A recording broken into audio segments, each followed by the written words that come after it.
Welcome back to the Fourth Way Podcast. This episode is going to begin our first episode in digging into propaganda. Now, I know that anyone listening to this season is likely here because the conspiracy theories and the big lies are what's most interesting. And those are definitely topics that we are going to get to. But this episode isn't about those things quite yet.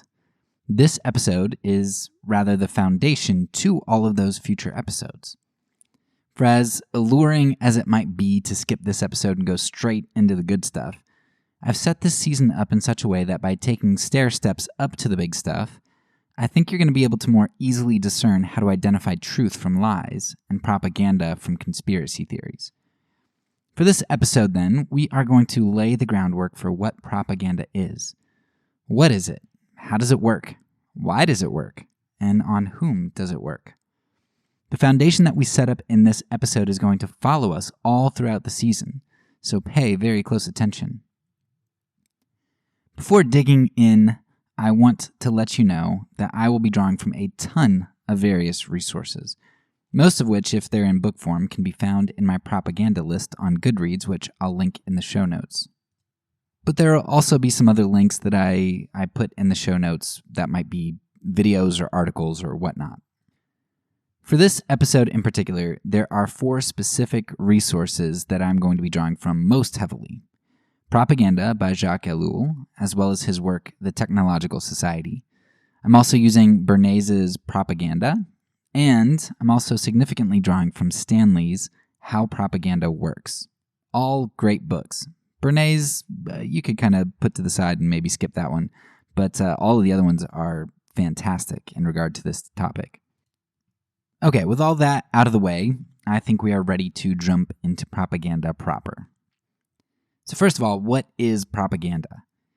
Now, I think that propaganda is a term that everyone feels they understand, and it's probably true to a certain extent. I mean, everyone does know what propaganda is in certain instances. However, I would argue that the understanding of most people is way, way too narrow. You know, they can identify some instances of propaganda, like Nazi propaganda, for instance, right? That's clear. However, they wouldn't see some newspaper article about American patriotism or a discussion of some moral or societal truth coming from their political party as propaganda.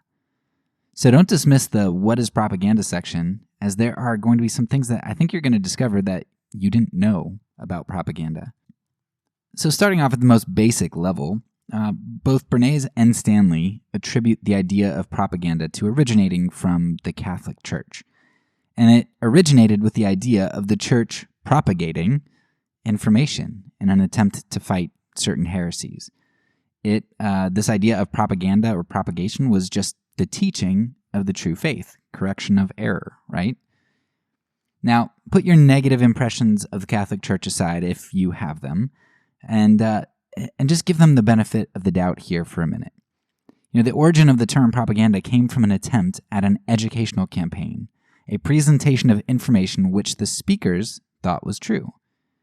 Now, of course, we've seen propaganda blossom into something much more than a simple attempt at education, but it's important to know the root of propaganda, as its heart has remained the same, usually, no matter who wields it.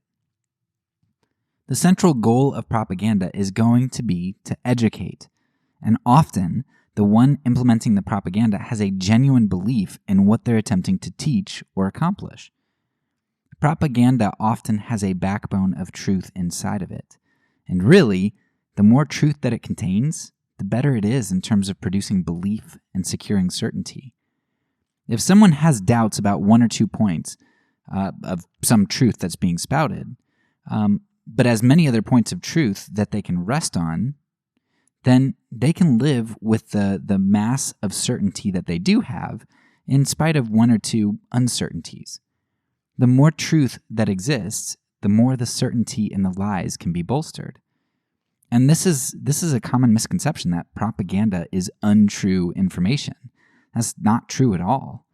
The ideal propaganda contains largely true information.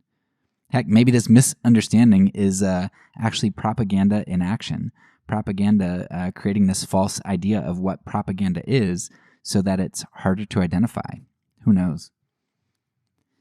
So this corresponds to another misconception about propaganda, in that a lot of people often think that propaganda is wielded by used car salesmen.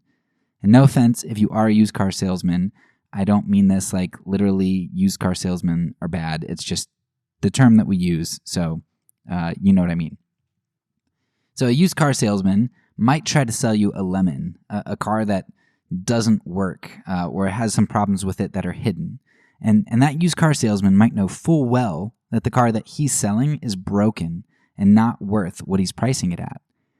He's not only lying, but he's also lacking sincerity because he doesn't care about your economic or physical safety, as evidenced by his willingness to knowingly sell you a bad item. While there's plenty of propaganda which may fit this sort of narrative, where people are trying to sell you something that they know isn't true and they don't think it's true, so it's not only a lie, but it's also an insincere lie, successful propaganda is actually born out of truth and true sincerity. Propaganda that's espoused by someone who truly believes in the information that they're citing, or in the end that they're pursuing, they're able to much more effectively reel in others to believe the propaganda because they themselves believe it. Someone who has a pure agenda and is sent up to spew lies that they know are lies will often be unsuccessful. It's like the difference between getting a hold of a live operator or an automated one. You might be able to resolve your issue, whatever you have with customer service, through both sorts of systems, a live operator or an automated one. But one of those routes will likely be much smoother and more palatable and cause you to give that company higher ratings or whatnot on different review sites. Humans can often tell the difference between the genuine and the robotic utilitarian manipulator. Of course, someone can be very wrong or misguided about something that they genuinely believe. For example, there were a lot of anti-Muslim propagandists after 9/11, and the people spewing that sort of thing genuinely viewed the things that they said about Muslims as true. Or you can point to the same thing today with anti-immigration propaganda. People truly believe the things that they say, even though many of those things are terrible or untrue in regard to immigrants. There may be an underlying self-interest in believing that most Muslims and terrorists or immigrants are a threat. Now, one might have fear for their physical or economic safety, which is allayed or assisted by legislating against Muslims or immigrants.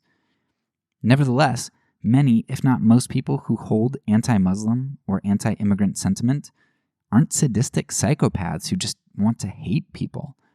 They truly believe the things that they're saying, the things that they've been propagandized to believe, and the beliefs with which they propagandize others. Sincerity, like truth, often accompanies propaganda and makes it more believable, even if it doesn't make it more true. Another aspect that has to be understood about propaganda is that it is sociological, not merely pragmatic in nature. Propaganda isn't implemented simply to bring about some desired result, though it's certainly used to do that. Propaganda is often implemented as an expression of group solidarity, as well as a way to solidify cohesion. Propaganda occurs in social groupings, and it isn't meant to be individualistic.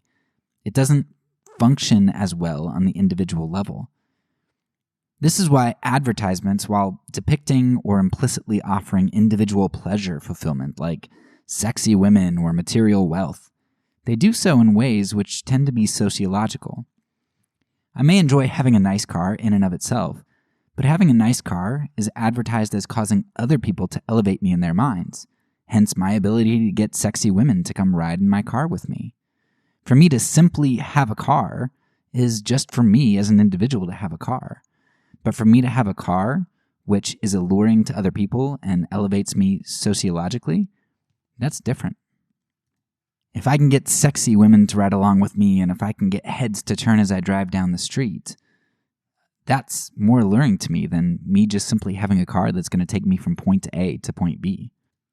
What's particularly telling about this sociological aspect is that if you try some of the same types of advertisements in one community and then try to take those advertisements into a community that has different values, take the car commercial and put it into a society of stoic philosophers, the propaganda is just not going to work, right? And in fact, it might be very off-putting to the group. And that's because while propaganda triggers something inside of the individual, right, it does work on us as individuals. What it triggers in us as individuals is some sociological context. We can sort of see this sociological aspect of propaganda in an inverted manner as well. So propaganda isn't merely sociological in that it can build up the group with which I identify, but propaganda must also have an enemy group, which is antithetical to mine. So my wife was a public speaking teacher for a number of years, and when she taught persuasive speaking, this idea of accessing somebody's needs, a listener's needs, getting them to realize their need for something, that's a big backbone of persuasive speaking. They have to recognize that there's this need that they have that the persuader is kind of resolving for them. I mean, the simplest way to kind of address this in your mind is just to imagine an advertisement for a car where the car was simply put in front of a green screen, like literally green screen, no special effects or anything. And then this list of facts just came onto the screen about the specifications of the car. The end. That's not very convincing at all. Well, why not? Because they're telling you about the car. Like, they're giving you the statistics, the facts, the truth. Like, it has this many horsepower, it's got these features, it's this price. The end. That's all you really need to know, isn't it, before you make a purchase? If propaganda and persuasion were purely about facts and truth, then that's how our commercials would be. But those who are doing the persuading recognize that that's not at all how persuasion works. And we do too, if we just think about it for more than a second. But at the same time, we don't like to admit this because we don't want to recognize that we're persuadable. Because we're rational, intelligent, thoughtful beings who, the truth is what matters. But no, not at all, not at all. That's why these basic types of commercials are not convincing. Now, if you put the car alongside of some sex symbols, yeah, I could use some of that for self-gratification and for some status in my community. Put it in front of a mountain. Yeah, I'd love to travel more, to see other cultures, and to tell all my friends how cultured I am. Tell them about the places that I've seen. Advertisers are implicitly creating an enemy through their advertisements. The mountain or the sex symbols may not be my enemy, but that which is in my life that keeps me from those things, that is my enemy. So what is my enemy in a car commercial? That which keeps me from getting that car, because that car is my vehicle, not just from point A to point B, but my vehicle for self-gratification, for acceptance into society, for people to look up to me or whatever. So my lack of something, right, is what is my enemy. And that's our materialistic society there in a nutshell. They create needs that we don't even really have, and attach it to things that we really want, which are sociological things, group things, community things. And then need or lack of something becomes our enemy. And so we are filling that lack, that void, with more and more stuff and stuff and stuff and stuff, and finding that it really doesn't meet that need.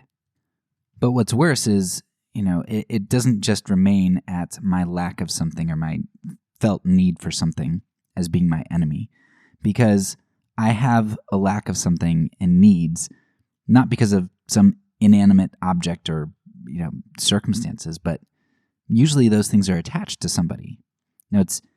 I'm lacking this car or the ability to buy this car because my lousy boss, right, or my unfair job, they're keeping me from making enough money to buy this car. Or those welfare moms and those illegals, yeah, they're keeping me from getting what I really deserve. I'd have a better job if my jobs weren't being taken, or if I wasn't being taxed so much to support those welfare moms.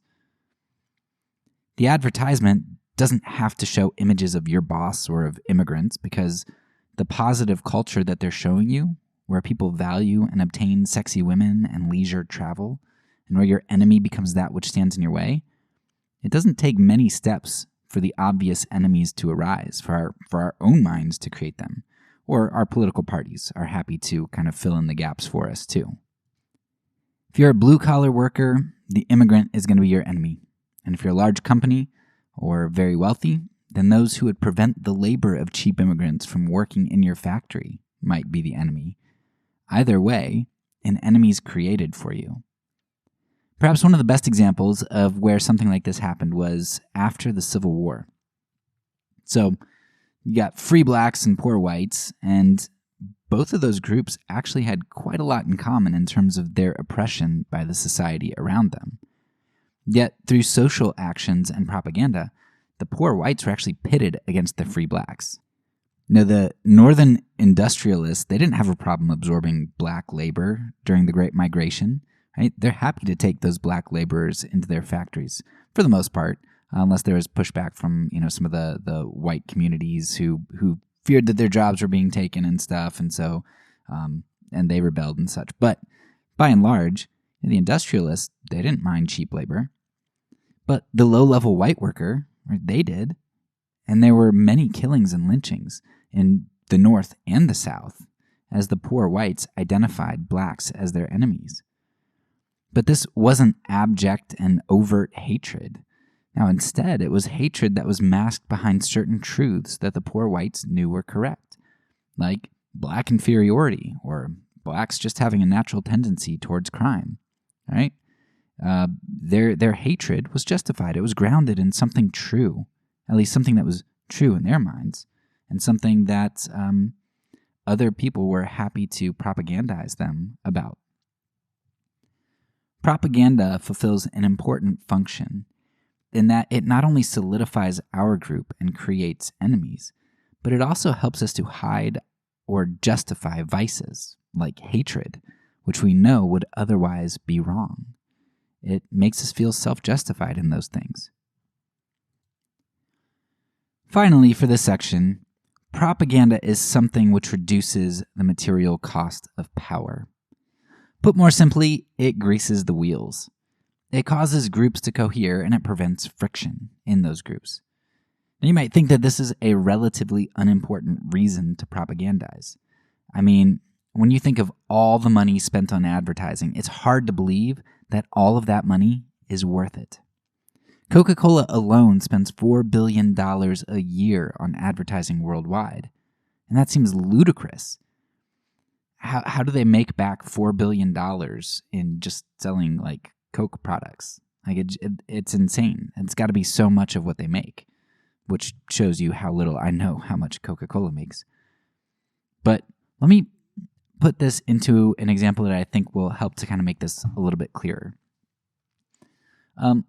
Let's take the biggest, most ruthless business of them all, the government. Now, as I'm recording this episode, the Freedom Convoy in Canada had just ended a few days ago, a week ago maybe. And I'm not here at all to praise or condemn that, so push whatever your thoughts of the convoy are to the back of your mind, because we're going to just pull out some facts here. We're not concerned about truth and fiction there. So, looking at the numbers, at the high end of the estimates, the very high end of the estimates of participants, there are about 20,000 people who participated in the Freedom Convoy blockade in Canada, and along several borders with the United States and in multiple locations. Now, in about 3 weeks, the convoy caused approximately, estimated, $300 million in damages. And that's just considering the lost worker wages and the loss to car companies. That's not including all losses. That's just to those two specific things. So that's $100 million a week that was lost, sparked by a protest of, at most, 20,000 participants.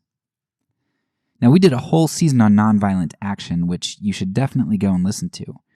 But the effectiveness of nonviolent action is very well known. Why is nonviolence so powerful? Of course, it does expose evil with truth, and it rallies a significant amount of the population behind the movement. But also, what I think we see here in the Freedom Convoy is that a huge reason nonviolent action can work is because it can be so economically debilitating. I mean, we saw that in the civil rights movement too, right? With the bus boycott. So what propaganda is going to do is a very important thing in that it greases the wheels against rebellion or nonviolent action. The state, even more so than other companies, wants a positive image and seeks to prevent protests and nonviolent action because it's so costly. If 20,000 Canadians can cause hundreds of millions of dollars of damage in such a short time, then billions of dollars spent on marketing are well worth greasing the wheels. Propaganda reduces the material cost of governing because not only does the government not lose money by the financial withdrawal of protesters, but it also saves money in not having to enforce their desires and laws. Everybody just goes along and gets along. So to summarize, propaganda is often filled with truth and sincerity, but it is truth and sincerity aimed towards some end. This propaganda creates a more cohesive in-group while simultaneously aiming criticism at an enemy group. And this propaganda, it greases the wheels of society, government, and institutions. Okay, so now that we know what propaganda is and what it does, let's discuss why people are susceptible to propaganda. Now, honestly, I feel like I'm not susceptible to it because I'm thoughtful and I can discern when people are trying to take advantage of me. Except for that one guy in Las Vegas who sold me Seinfeld tickets that didn't work out. But anyway, Elude says that if you think you're not susceptible, you're probably extremely susceptible. So maybe I'm not the best person to be telling you about propaganda, as I know from experience that I'm kind of susceptible to it at times. And honestly, I think that's where understanding our first section is vital. Because if we think that propaganda is sold by used car salesmen that we can see right through, then of course we think that we can identify it. But if it's being sold in a package that's filled with truth and sincerity by somebody who truly believes what they're saying, it's going to be a lot trickier to discern. And that's really the first reason that people are susceptible. They have a used car salesman view of what propaganda is. Or perhaps we could call it the Ted Bundy view. Now, that guy can't be a serial rapist and murderer. He's too attractive, kind, and charismatic. But what we know now is that the best abusers come in a very refined package and look fantastic to everyone else on the outside. The same is true of propaganda. The heart of the most nefarious propaganda is often presented in a package of good-looking truths and charismatic, genuine purveyors of those truths. So there are 3 other big reasons why people are susceptible to propaganda. Propaganda offers a way out of despair for our realization that the world isn't fully comprehensible or under our control. Just think about QAnon conspiracies for a moment. Now, I can believe that there are a lot of competing actors on the world stage who are vying for power, some of them good, some of them bad, and that there are complex lines of evidence for various world issues like COVID, vaccines, and global warming, and we're all struggling through those things together. Or, I can believe that everyone whose net worth is over $1 billion meets up at a pizza shop in Washington, D.C. to procure child sex slaves and plan how to euthanize a majority of the world's population through vaccines and cloud seeding with poison. Now, one pathway leaves me with more questions than I had going in, and having to treat people that I might want to treat as my enemies as people who are grappling through life and trying to discern truth just like I am. But the other option offers me an answer for every question I have. Simple. My enemies are clear. Answers are clear. Now, of course, the second outcome is a lot more alluring. I don't want to think that the world is complex. I don't want to think that the world's outside of my control. I want to have a clear-cut enemy, and I want to have a strong social group that I can share my thoughts with and count on as we fight the billionaires. I want to know who's got my back. My certainty and my clear identification of enemies helps me to feel less fearful because I now have some control. It only makes sense that the propaganda of conspiracy theories draws in a lot of people. It should be understandable, and we shouldn't just dismiss conspiracy theorists as crazy people, even though some of the things that they believe are crazy. They have a natural human desire and longing to have control and to want to understand what's going on and to fight injustice. They just without nuance, misplace a lot of their ideas. Another reason people are susceptible to propaganda is because it helps us to deal with our philosophical and logical inconsistencies. Take Augustine and his rationalization for just war. How can we love someone and kill them at the same time? That had to be figured out in order for post-Constantinian Christians to avoid persecution and further their will through the power of the state. So, Augustine figured out the answer, and the rationalization was eaten up because the tension had to be resolved in order to maintain power and control. Or take a modern problem in conservative circles. How can we love the stranger and be a borderless kingdom of God that he called us to be, while refusing the immigrant and the stranger? Those two things seem incompatible, probably because they are, yet conservatism has figured out a way to love Jesus as a blue-collar worker and to crucify him as the immigrant. Something similar to what James Cone says in The Cross and the Lynching Tree, just with blacks instead of immigrants. Or what about the American myth of benevolence? How is it that we can kill over 100,000 Yemeni children, invade Vietnam, torture and kill prisoners who don't have inalienable human rights, and the list goes on? How can we be a benevolent nation, yet be a nation, in history and in modernity, filled with atrocity and genocide? Well, propaganda helps us to elevate the myth of our goodness while suppressing the truths of our evils. So when something like CRT comes along and asks us to recognize some of the terrible truths about our history, it's labeled as propaganda and wicked.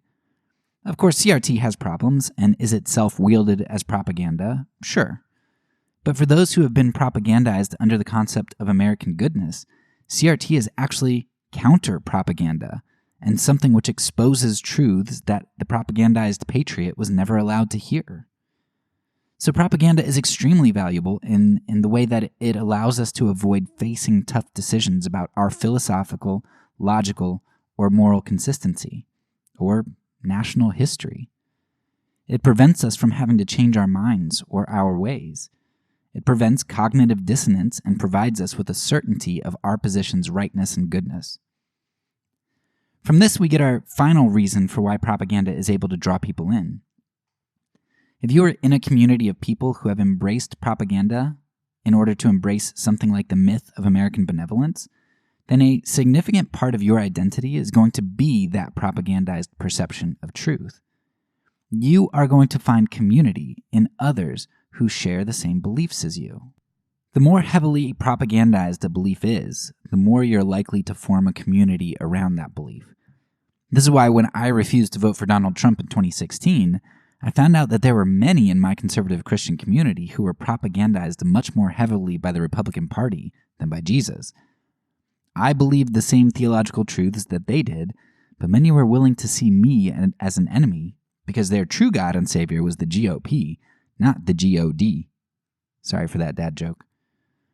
But this is seriously something that is a huge draw for propaganda and why people find being propagandized so alluring. It produces community. We've already talked about the sociological aspect, and here we see it arise once more. In a technological and urban society like ours, one would think that our proximity and always-on devices would connect us more with the world, but they actually create a greater social distance. In a large society where one isn't known by their immediate community, one ends up selectively forming those who are in their community. Rather than the town priest, the town prostitute, the town drunk, and the town nag all being in close proximity and on a first-name basis with you, if you live in a small town, people of very different character and experiences there, you now, today, may not even know who your neighbors are, or the guy in the cubicle across from you. So the formation of community is more of a choice on our part today. And who is it that we're going to choose to commune with? Well, those who think like us, of course. Those who are propagandized like us. Thus starts the feedback loop of our beliefs, as well as the echo chamber. As I socialize with the group I created based on my beliefs, then my beliefs are reinforced, as are the other people's beliefs in my group. I speak back into my group the things that they want to hear, and they are reaffirmed in their beliefs. Our beliefs are not only reinforced, but they're also amplified in such a scenario. Now, hopefully you can see after all of this that propaganda is really like a drug, especially given our technological society. We aren't all just some objective distillers of truth, but we are self-interested actors. And some form of propaganda is always in our self-interest if we desire to be part of a community.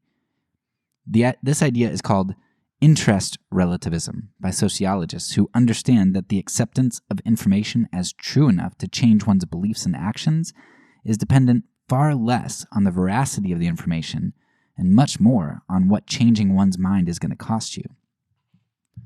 Stanley, in his book, How Propaganda Works, talks about a study done on interest relativism. There are two groups of participants who were given a scenario in regard to proofreading a paper. In the one scenario, the paper was just a regular paper that was being handed in with little to no consequence if there were any mistakes. In the other scenario, a paper was being handed in with much higher stakes, and with the teacher promising that nobody would receive an A if there were any errors present. Now, when participants were asked how many times each paper would need to be read in order to ensure that there were no mistakes, the paper with the higher stakes attached to it was believed to require double or more of the proofreadings in order to ensure that there were no errors. The potential cost to an individual raised their stakes for certainty and for a change of action.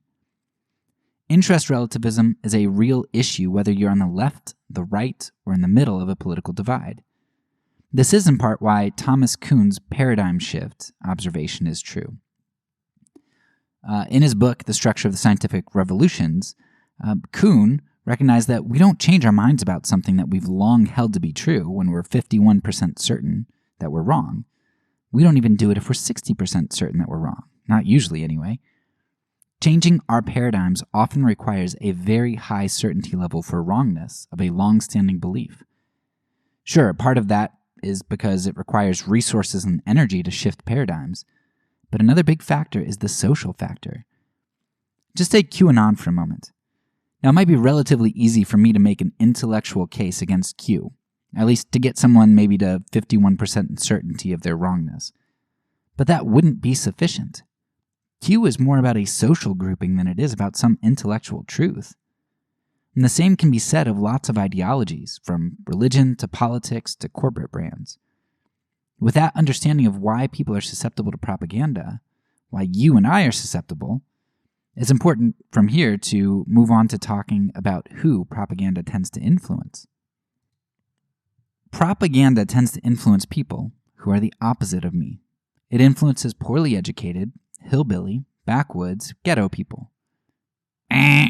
Wrong. The group which is the most susceptible to propaganda tends to be intellectuals and the educated. That was a surprise to me, right?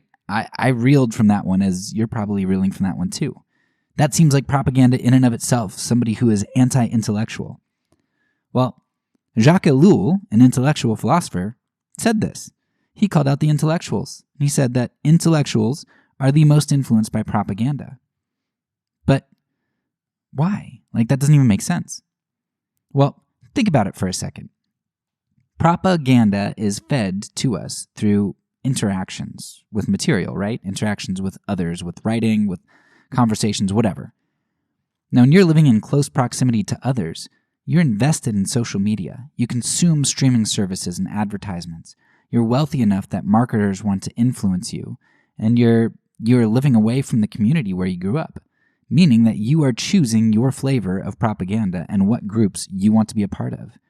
And you're literate, so you can read. You have that as access to more information. You are way more propagandized than someone living in rural Arkansas who has no access to the internet, has a moonshine still as their highest form of technology, and whose community consists of the 30 other people in his town, all people who are community by accident, not by choice. It doesn't take a kid from these parts too long when exposed to other parts of the world to realize that a lot of what he was taught by his community just doesn't jive with the real world. And he can change his mind more easily because he didn't self-select his propaganda, but also because the extent of his propaganda was probably extremely limited. He might have been propagandized about loving Christianity or being wary of outsiders and the government, but he probably has no opinion on global warming, the Amazon rainforest, or the Me Too movement, in large part because he knows nothing about them. They aren't pertinent to his community, nor does his community have access to those discussions. So this kid from Arkansas is able to be open to more since he was propagandized about less, and since what he was propagandized about, he wasn't propagandized by choice, but by accident.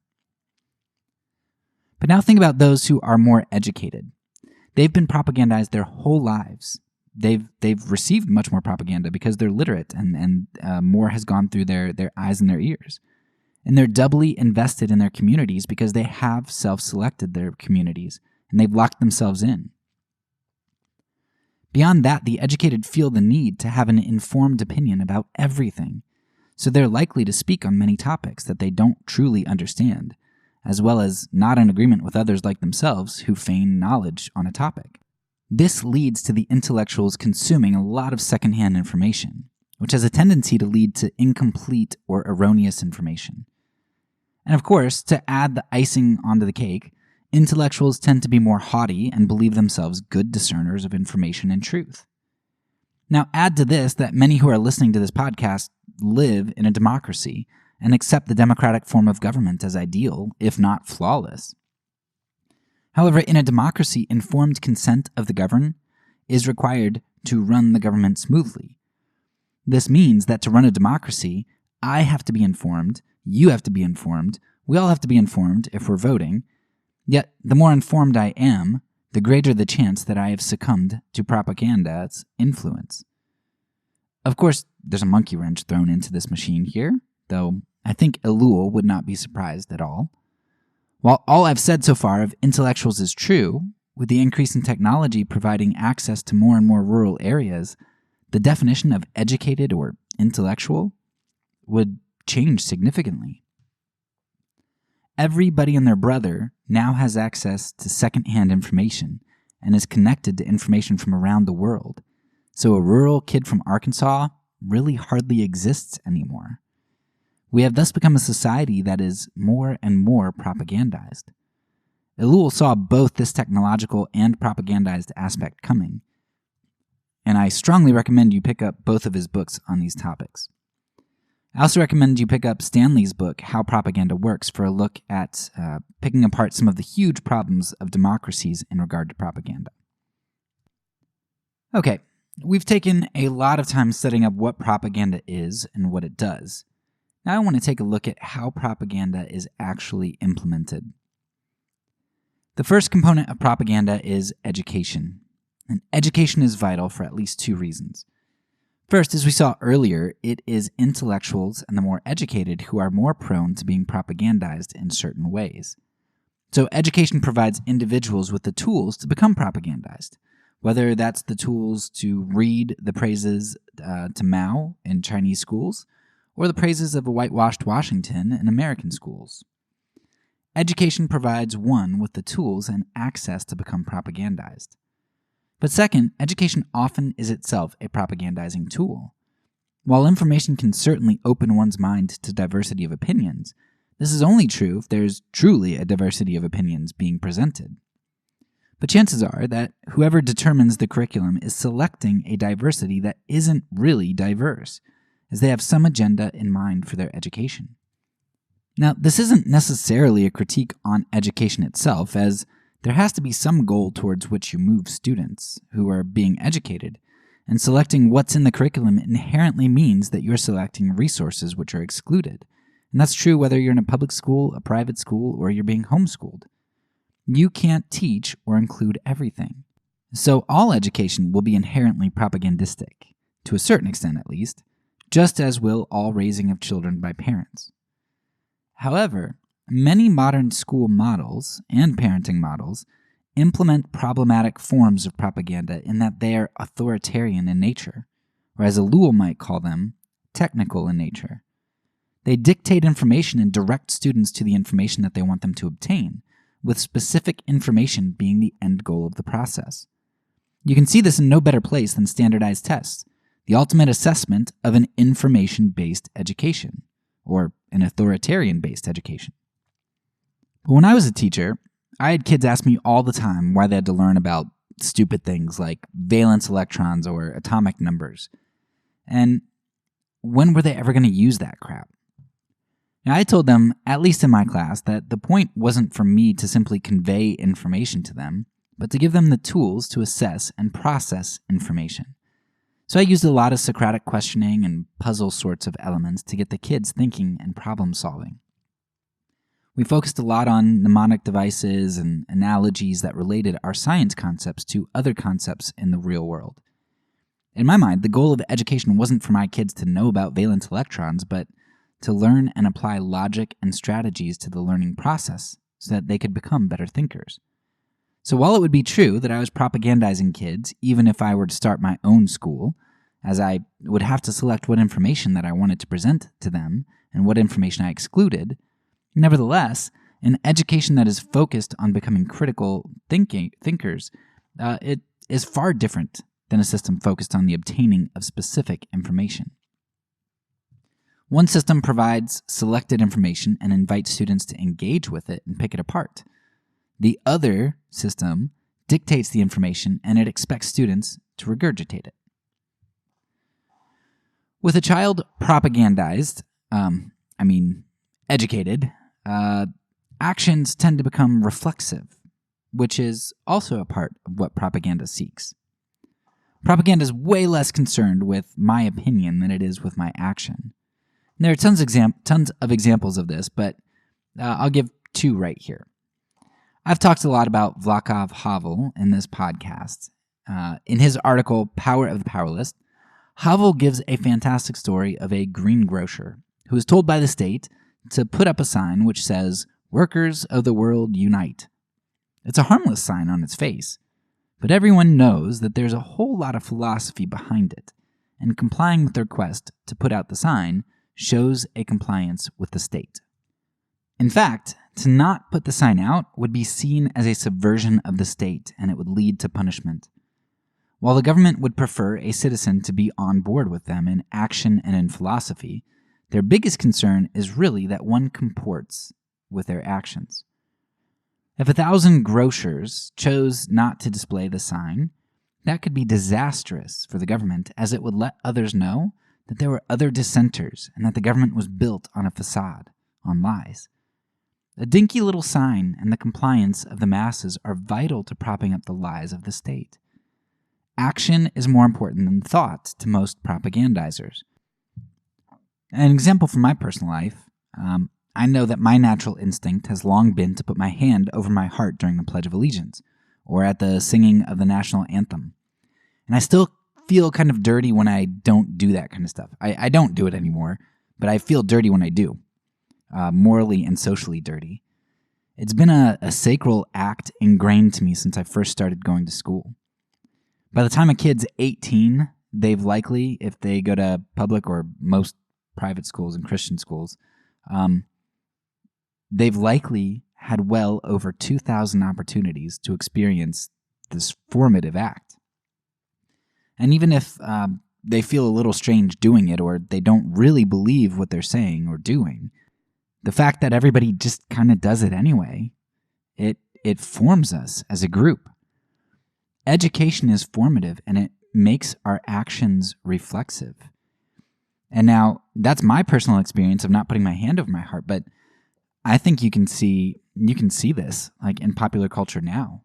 The idea of taking a knee during the national anthem, like that's just abhorrent.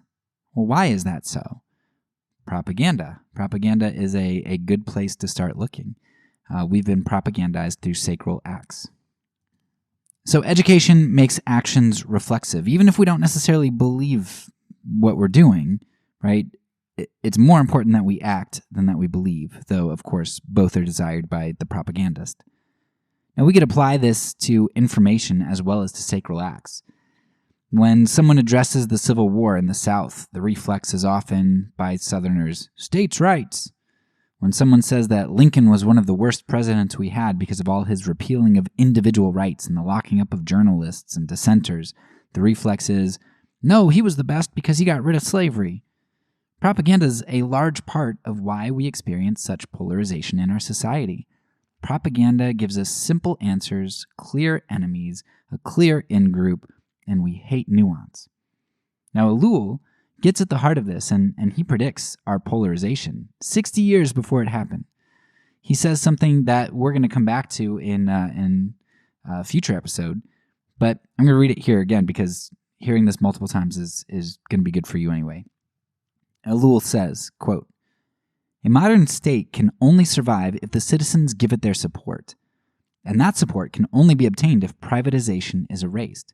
If propaganda succeeds in politicizing all questions, in arousing individual passions for political problems, and in convincing them that activity in politics is their duty. The church often participates in campaigns without understanding that they are propaganda designed to demonstrate that participation in civic affairs is fundamentally a religious duty." End quote. So, rather than a critical thinking approach to issues, which is able to identify that there are usually goods and bads in every position, and that the potential for nuance exists, we reflexively recoil against all that doesn't fit into our box, into the schema of what we were propagandized to believe. There is no longer such a thing as the individual, but an in-group and an out-group, the legitimate group and a canceled group. So, some clear ways we see this. If you're a conservative, CRT is all bad and there's nothing, absolutely nothing that we can learn from. Or if you're more liberal and you hate the church, Christianity is all bad and there are no goods which can come from it. Or if you're an anarchist, the founding fathers are all evil and shouldn't be acknowledged as having done any good. Or when you're talking about the Civil War, the Civil War was only about slavery. Or the Civil War was only about states' rights. So education is largely at the heart of these reflexive positions, these reflexive actions, whether those actions are sacral actions put on display or intellectual acts or assents that are strongly defended and clung to. One of the strongest tools in creating this type of reflex is the demonization and stereotyping. Now, education, especially in countries like, let's say, North Korea and China, implement this type of thing very well, as they hammer into the minds of their subjects the wickedness of those in the West. Of course, stereotyping is also huge in the West, as we all have stereotypes about different groups, whether those stereotypes are about minorities or majorities, the poor, the wealthy, or anything else.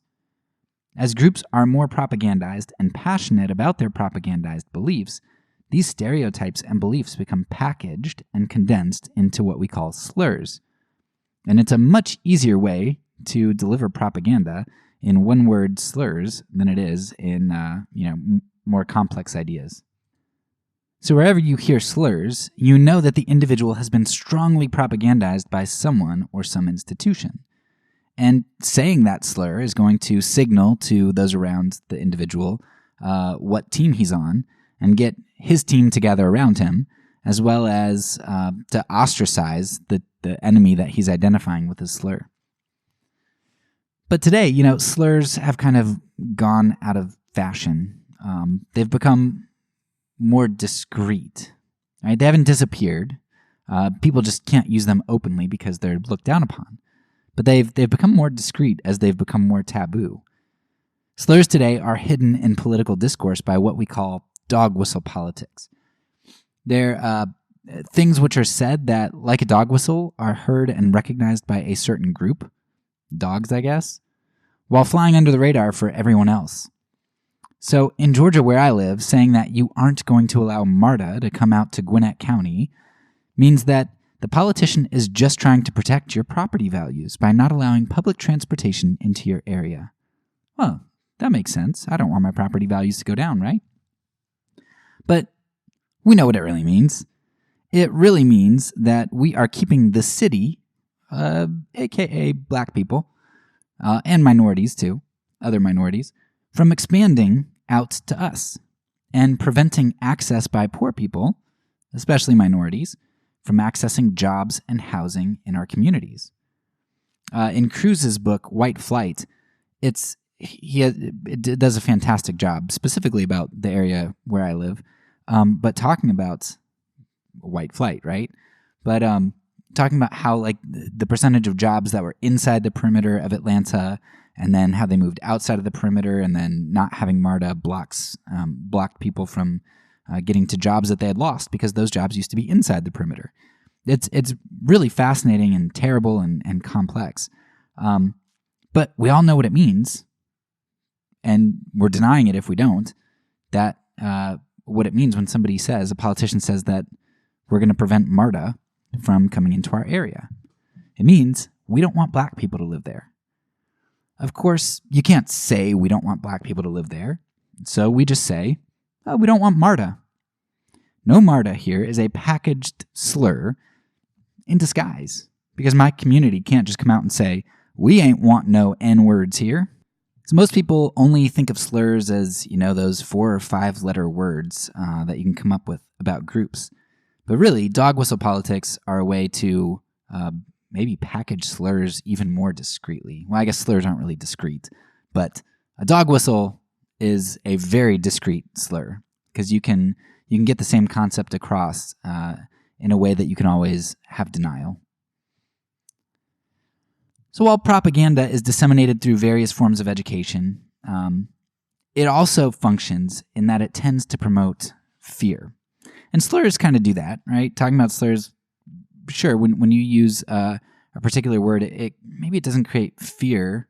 I guess it can to a certain extent, but it does create a lot of animosity that might have some fear wrapped around it. So thinking back to the good old days, when somebody was maybe used a slur against a black man, then probably conjured up in that image were the images that the people had about, oh, a black man, he's dangerous, protect my daughters, and scary and big, and right? There were probably all those things wrapped up in a slur. So I think there is definitely fear wrapped up there. And that is a big part of propaganda, to elicit fear. And going back to MARTA, that's a great example of this, right? Because fears are stirred up in regard to the loss of property values, an increase in crime, an invasion of minorities, a loss of community, urbanization, all of those things. It's a slur, and it's fear-mongering. Politicians and the media are great at creating and stirring up fear. And I kind of liken this to WebMD. Right? If you've ever had symptoms of something and you look those symptoms up on WebMD, you're going to end up, after reading that site, you're going to be far more scared than if you didn't read that site. You're more informed, right? But you're informed about a host of horrendous conditions that your symptoms could potentially indicate, even though those symptoms probably don't indicate those horrendous things because those conditions are so rare. But rarity doesn't matter once you know that such conditions exist, because now that's in the back of your mind, that you could have some terrible disease. The media does the same thing, making news out of rare and heinous crimes and accidents. It's how we've ended up with so many terrible laws, like this one from Arizona, right? You cannot allow a donkey to sleep overnight in your bathtub. Why is that a state law?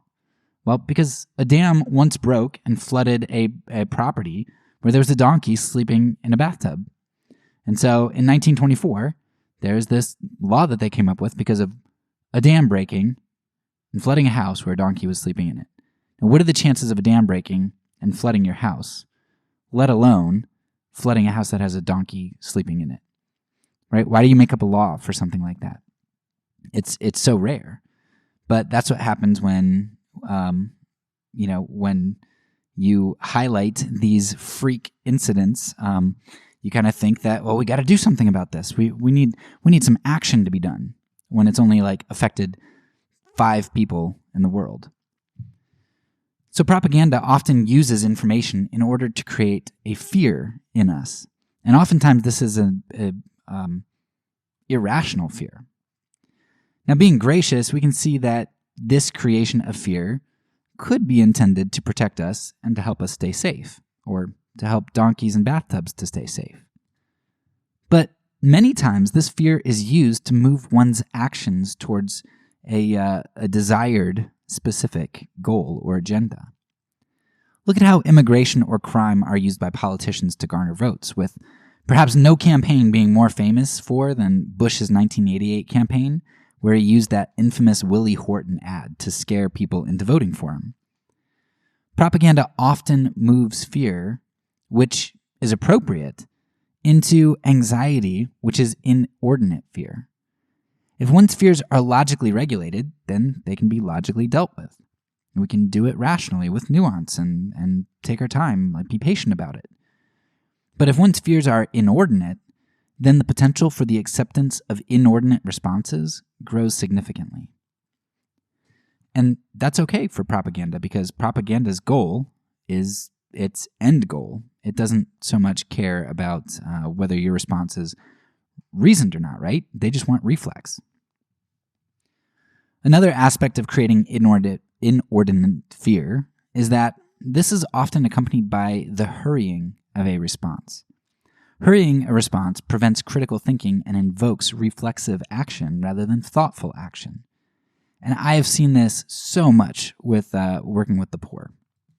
When I worked on my church's diaconate, we would constantly have people come in and they'd be like, my power's getting shut off. Okay, let's work with you here. Oh, we don't have time to really work on anything. We just need you to pay it right now because it's getting shut off in 2 hours at the end of the day, and I chose to come in at 3 p.m., and it closes at 5. Oh, so they rush you. Or, here in Romania, we worked with one woman who, she came in and she says she needs money for something. Oh, well, we don't just give money. We can help you find a job or something like that. Oh, no, I need the money right now because my daughter's in the hospital. Okay, well, we can go with you to the hospital. In fact, we'll save you a bus fare because we'll drive you, and then we'll get time to talk in the car, and it'll be great. We can build relationship. Oh, no, you can't go to the hospital because actually she's in the hospital up in Cluj, which is 6 hours away, and the ambulance is taking me, and I have to hurry and get this thing before the ambulance comes to pick me up. Okay, so you've got 20 minutes until the ambulance comes to pick you up to take you to a place that's 6 hours away where your daughter's in the hospital, right? So it's getting you to hurry and escalating the situation because they want you to feel like you have to respond now. You don't have time to think. You don't have time to problem solve. You just need to give them the money now. And you see that a ton working with people who are in need. So inordinate fear and immediacy are used to bring about this reflexive response that's just kind of ingrained into us. And that causes us oftentimes to make bad decisions or not as wise decisions as we could if we deliberated. Like electing leaders who seem so confident and who can solve the problems that they created through the media, right? With that fear-mongering, creating anxiety, this inordinate fear, by highlighting things that aren't really realistic. All right, so we have seen what propaganda is, why it works, who it affects, and how it functions. Now let's talk about a few necessities or some important groundwork for propaganda to run smoothly. First, as mentioned earlier, propaganda is a social endeavor. Therefore, propaganda relies on social groupings and social reliance. The stronger the social cohesion, the stronger the potential for propaganda. Second, propaganda has to respond to a real or a perceived need. This is one reason why propaganda so often lives on fear. Fear creates a perceived need, and propaganda needs a perceived need in order to offer a potential solution. And this is what helps propaganda drive groups towards a particular goal. Right? This need and this fulfillment, this promise of fulfillment of the need, these simple solutions, easy answers, clear enemies. And finally, propaganda has to prevent external reference points. The better that it can prevent alternative propaganda from influencing its victim, the better. And this is, I think, one way to better tell if something is propaganda or not. If an idea can't survive alongside the expression of other views, then this view is likely a highly propagandized one. The need to avoid dissenting voices is what characterizes much of the propaganda that we see. Propaganda floods the market with its message to drown out alternative voices. Noam Chomsky talks about the difficulty of countering propaganda in our society as, he's often offered speaking engagements where he's given a very limited amount of time, like 3 minutes to talk. Because we have to package everything nicely for people because they can't comprehend it. They won't pay attention if it's longer than 3 minutes.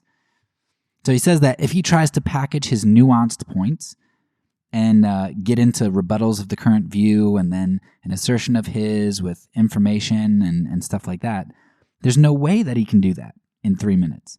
And he's going to sound crazy having to spend 3 minutes making naked assertions because that's all he really has time for. He can't really bolster his claims and provide substance. But at the same time, if he doesn't go on the shows that invite him to present what he can, nobody will hear any alternative ever. And this is a propaganda trap where open dialogue is falsely praised and presented.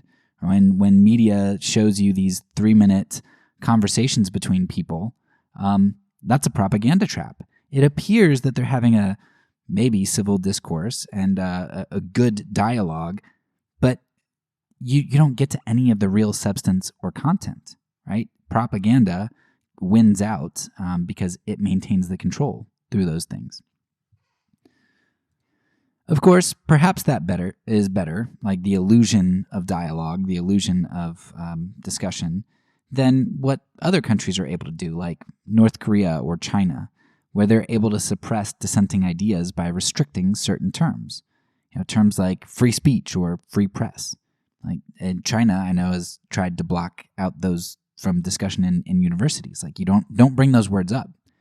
They recognize that if they're able to prevent people from having a schema, a framework for a particular idea, that it may not even come to them, into their minds, that there's anything wrong.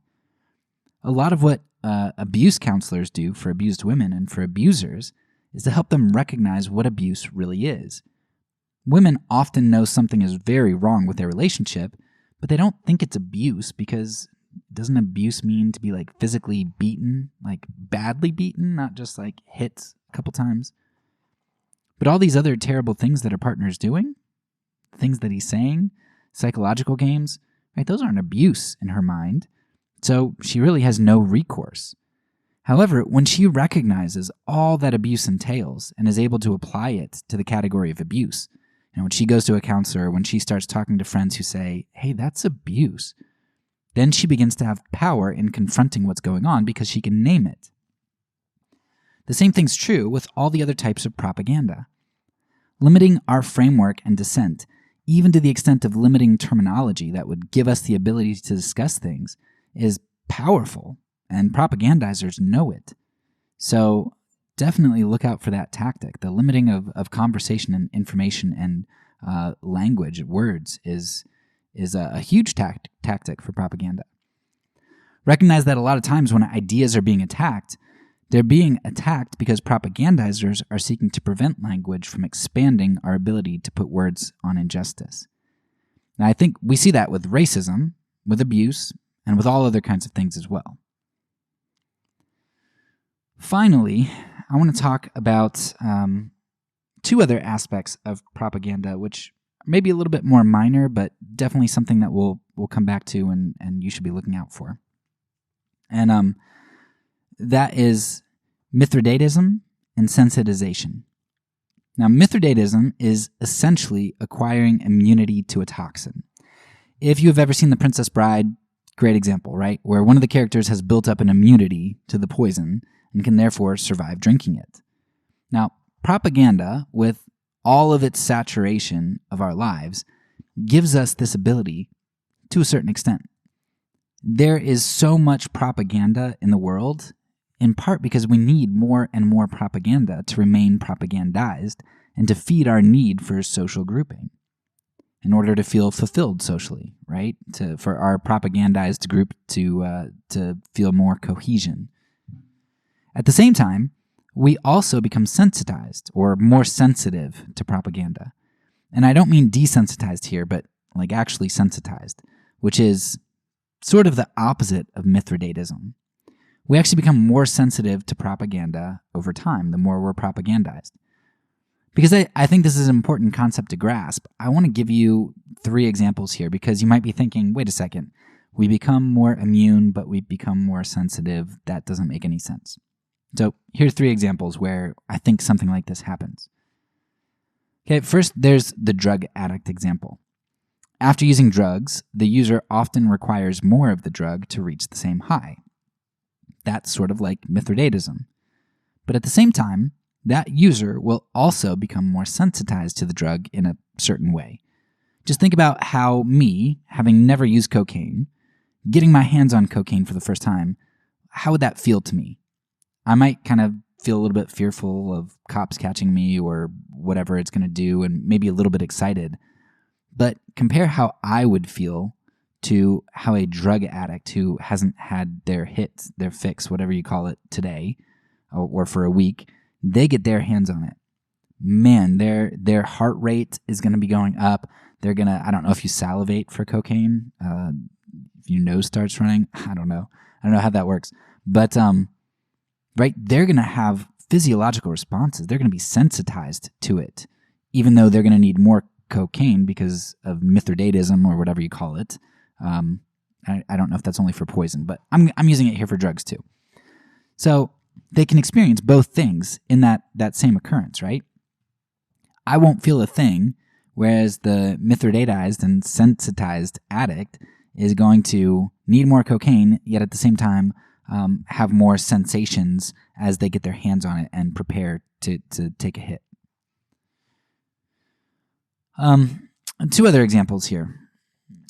So a few months back, I had a splinter in the bottom of my foot, like a bad one. I had been walking barefoot on our carpet, and I don't know, wood from one of the kids' toys has gotten on the floor or something, and I slid my foot or kicked it, like to kick a ball across the ground, and I got a really deep splinter in the bottom of my foot. Now, I'm a baby when it comes to splinters, but then the bottom of your foot is super sensitive, and this was super deep. So I had no idea how I was going to get this out. I was going to have to go to the hospital and get put under to get the splinter out of my foot. But obviously, I knew that they probably wouldn't waste anesthesia on me and they'd strap me down or something. And to pay to go to the hospital, that's stupid. So my pride kind of made me think, okay, how am I going to get the splinter out of my foot? And so I had this idea. I didn't know if it would work, but I sat on my leg and on a tennis ball under my glute and stuff, and I made my leg go to sleep. And so my foot was just you touch it with your finger and you don't feel a thing. You poke it with a needle and you still didn't feel a thing. Hardly felt anything at all. The thing is, though, if you've had your foot fall asleep before, you know that in some ways you're actually super numb. But then in other ways, when you do feel something, it's extremely sensitive. So as my wife was digging the splinter out of my foot, it's it was numb, but then she got to a certain level, a certain depth to get the splinter out, and it was just terrible shooting pain. So that's kind of how I would view Mithridatism alongside sensitization. It's kind of both things at once in a weird way. Finally, maybe a way that you can understand even more so is in regard to ideas. This could be any idea, like any pet idea that you have. Maybe you like horses, maybe you like politics, maybe whatever your pet idea is. For me, when I first went to became a Reformed Christian, I was really excited whenever I got the chance to talk about Calvinism. And so I had that cage stage Calvinism where I was my ears would perk up as soon as somebody said something in regard to Reformed doctrines or free will or something like that. So I would go around and love having all of these discussions, and my ears perked up. I was extremely sensitized to the topic. But at the same time, having had so many of these conversations, once I would get into a conversation, I started to kind of get bored of them, and I needed more and more depth in order to make me satisfied with a conversation. because talking about the same talking points over and over and over and not really advancing in conversation was just dull and pointless. So hopefully one of those examples stick, and you can see how you can be Mithridatized as well as sensitized at the same time. And that's the way that propaganda tends to function. We need more and more propaganda to keep us high, as other ideas and propaganda which seep into our lives might undermine this high. But at the same time, if we're so propagandized to the right that we're embracing QAnon, then when we see CRT, Democrat, liberal, or anything like that come across our screen, or we hear it in conversation, we are primed for a fight and our juices start flowing. In that way, we are both sensitized and Mithridatized. So that's something to keep your ears open for as we continue the season. Whew, that was a doozy of an episode, and you might have to go back and listen to it a number of times, as this is a vital episode to the season. I'm going to be basing a lot of this season on what we covered here. In the meantime, definitely go and check out Elude's work on the Technological Society and propaganda, as well as Stanley's book, How Propaganda Works. That's all for now. So peace, and because I'm a pacifist, when I say it, I mean it.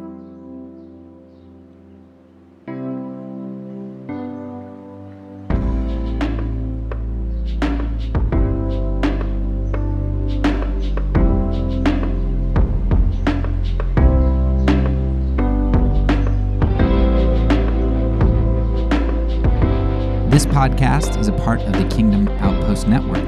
Please check out the links below to find other great podcasts and content related to nonviolence and kingdom living.